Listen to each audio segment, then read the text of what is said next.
There is a moment in Hollywood history that almost never happened. A moment where one studio executive looked at a young, unknown woman and said, "Nobody is going to pay to watch her fight a monster." He was wrong. And that decision, the one they almost made, would have changed everything. Now, at 75 years old, Sigourney Weaver is finally sitting down and telling the whole story. Not the cleaned-up version Hollywood has been selling for decades. The real one. The one with the threats, the betrayals, the secret deals, and the dark moments she kept quiet for nearly half a century. And the closer you listen, the more you realize that the most terrifying thing in the Alien franchise was never the creature on screen. It was what was happening behind the camera. To understand how Sigourney Weaver became one of the greatest stars in science fiction history, you have to go back to a girl who felt completely invisible. She was born Susan Alexandra Weaver on October 8, 1949, in New York City. Her father, Sylvester Pat Weaver, was one of the most powerful men in American television. He literally invented The Today Show and The Tonight Show, two programs that changed how an entire nation started and ended its day. Her mother, Elizabeth Inglis, had been a promising actress in British films before giving it all up to raise a family. You would think growing up in a home like that would feel magical. It did not. It felt lonely. Sigourney has said many times that she spent her childhood feeling like a ghost in her own house. Her parents were busy, always pulled toward their careers and their social world. She was tall, shockingly tall, already standing 5 feet 11 inches by the time she was in 6th grade. Kids at school called her horrible names. They called her a giant spider. They laughed at her height. And instead of finding comfort at home, she mostly found empty rooms. She once described herself as a little girl in a big house with nobody to talk to. That loneliness never fully left her. And later, it would become the fuel that made her performances so painfully real. When she was 14, she made a quiet but powerful decision. She changed her name. She had been reading The Great Gatsby and found the name Sigourney buried inside the book. She grabbed onto it immediately, not because it was pretty, but because it felt like armor. Susan was the girl people laughed at. Sigourney could be someone else entirely, someone stronger. That small act of reinvention told you everything about who she was going to become. She went to Stanford University, but she was not the kind of student who sat quietly in lecture halls. She lived in a treehouse with her boyfriend. She played the flute. She dressed in elf costumes just because she felt like it. She thought acting was a silly profession and had zero interest in chasing her family's famous name. Then one summer she went to Israel to work on a farm, and something cracked open inside her. She missed storytelling so deeply it almost hurt. She came home and applied to Yale School of Drama. And that is where things got interesting. Yale was brutal. Her classmates included Meryl Streep, who was already the golden girl of the program, collecting the best roles, while Sigourney kept being cast as old women and background characters. The professors were not kind. One of them looked her in the eye and told her she had no talent and should leave the program immediately. Most people would have walked out the door. Sigourney Weaver decided to stay and prove every single one of them wrong. She found a collaborator in a fellow outsider named Christopher Durang, and together they started making the strangest, most chaotic theater anyone at Yale had ever seen. Critics called it insane. One famous director called it punk theater. And slowly, people started paying attention. Her first film appearance was almost embarrassingly small. She had a 6-second blink-and-you-miss-it role in Woody Allen's Annie Hall in 1977. No lines, no close-up, just standing in a trench coat next to Woody Allen and Diane Keaton. She later joked that she made $50 and spent it on a sandwich. But that tiny moment turned out to matter more than anyone could have predicted. The casting director who put her in that scene remembered her face. And when a strange new science fiction film needed someone with an unusual quality, something between toughness and raw vulnerability, that casting director suggested the name Sigourney Weaver. That film was Alien. And what happened next is the story she has been waiting her whole life to tell properly. Here is something almost nobody knew at the time.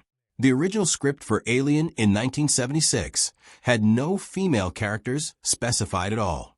The early drafts used male pronouns throughout. The character of Ripley was written as a man. When director Ridley Scott and studio head Alan Ladd Jr. decided to flip the lead to female, the reaction inside 20th Century Fox ranged from skeptical to flat-out hostile. Nobody believed a woman in that role would work. Meryl Streep was considered. Glenn Close was considered. But then Sigourney Weaver walked into the room, and something shifted. She had a quality that nobody could quite name. She was not trying to be tough. She simply was.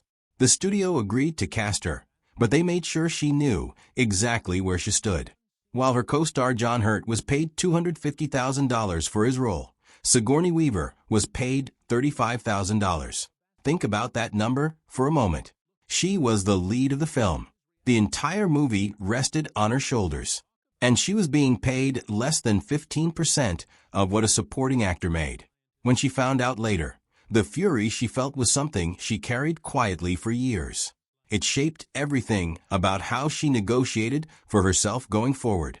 Ridley Scott had her train with ex-Marines so she could move through the film's industrial sets with real physical confidence.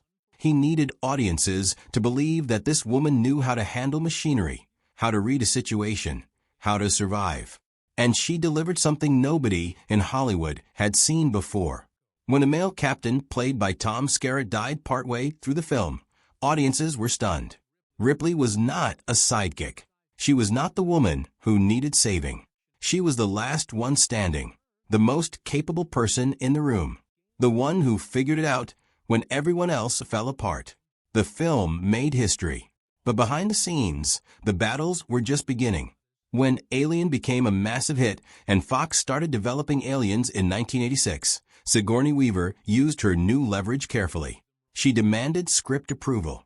She insisted that her character's story had meaning and purpose, not just more action and more monsters. Director James Cameron was brought in, and the two of them built something extraordinary together.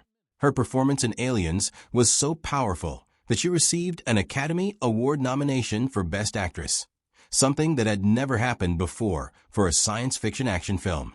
The Academy simply did not give those nominations to women fighting monsters until they had to.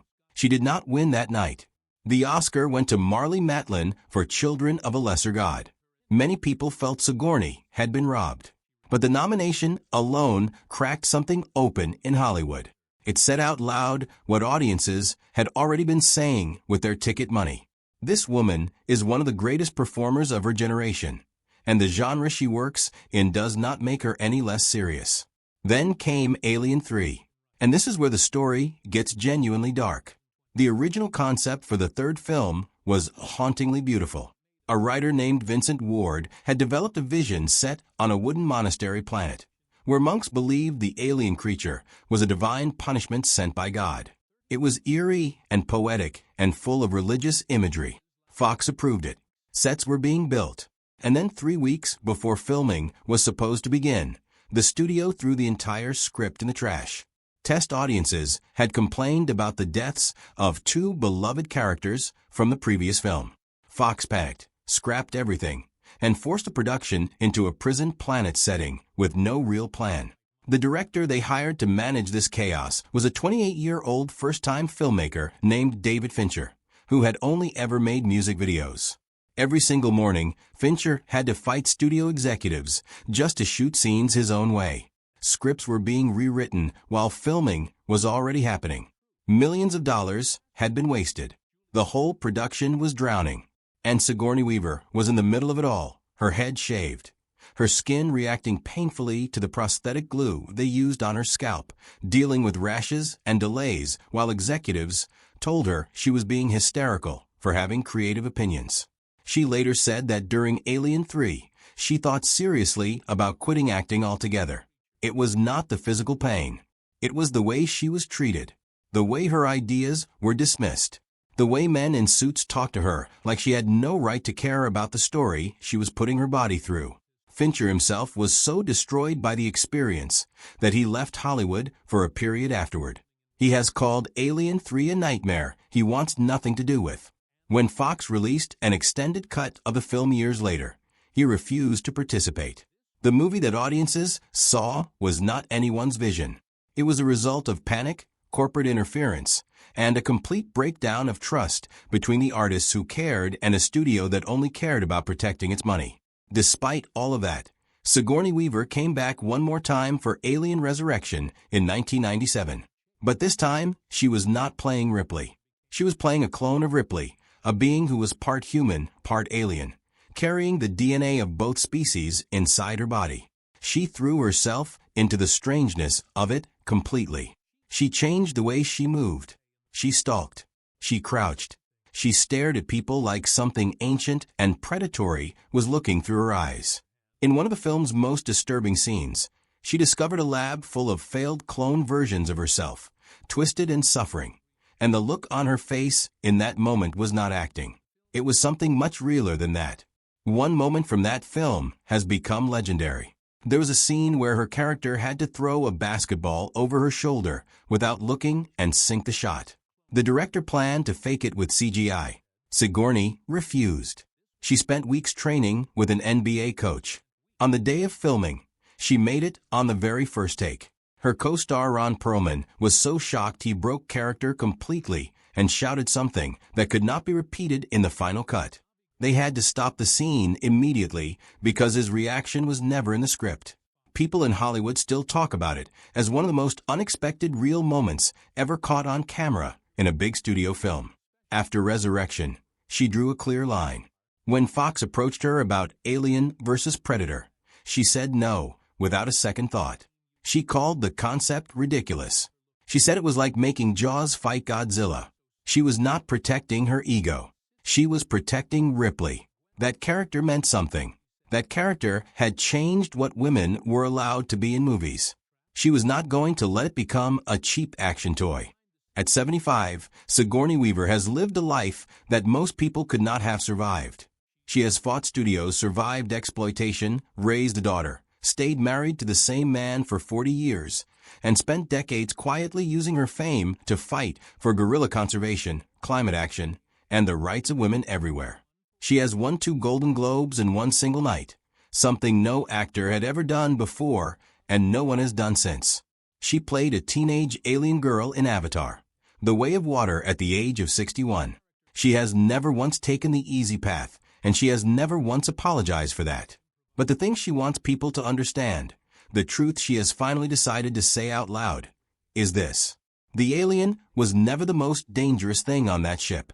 The most dangerous thing was the system that underpaid her, dismissed her, ignored her creative instincts, and tried to turn one of cinema's greatest characters into a product.